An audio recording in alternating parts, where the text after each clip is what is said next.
Bible, combien y a-t-il de justes sur la terre? Eh bien, la Bible donne une réponse très claire à ce sujet. Voyons ensemble ce qu'elle dit. Selon qu'il est écrit, « Il n'y a point de juste, pas même un seul.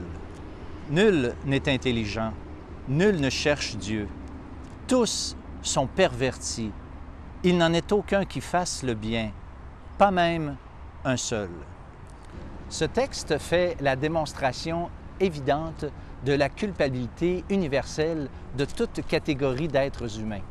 D'abord, elle condamne les peuples qu'on appelle communément les peuples païens, c'est-à-dire ceux qui n'ont pas reçu cette révélation spécifique de Dieu, de la parole de Dieu. Eh bien, ces gens sont condamnés, nous dit l'apôtre Paul, simplement parce que la création qui nous entoure est un témoignage de l'existence de Dieu et que n'ayant point regardé autour d'eux et reconnu un Dieu qu'ils n'ont pas cherché, eh bien, l'apôtre Paul montre leur culpabilité.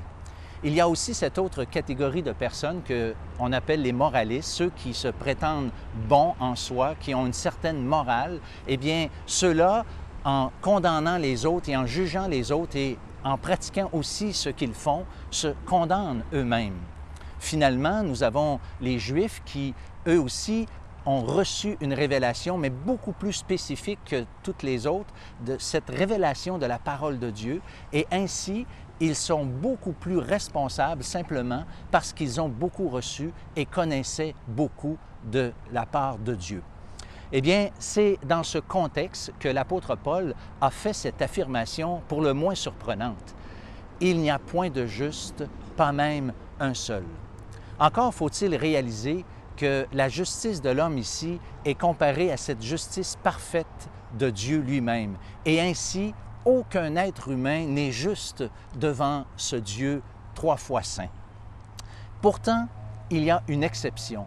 Cette exception se trouve dans une personne, celle du Christ lui-même. Il est dit de lui qu'il n'a point connu le péché. Il est dit de lui qu'il n'a pas commis de péché. Il est dit de lui qu'il n'y a point en lui de péché.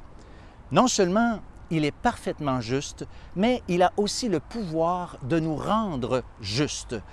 Le juste, ce juste, a commis et accompli une œuvre par laquelle il peut nous rendre justes.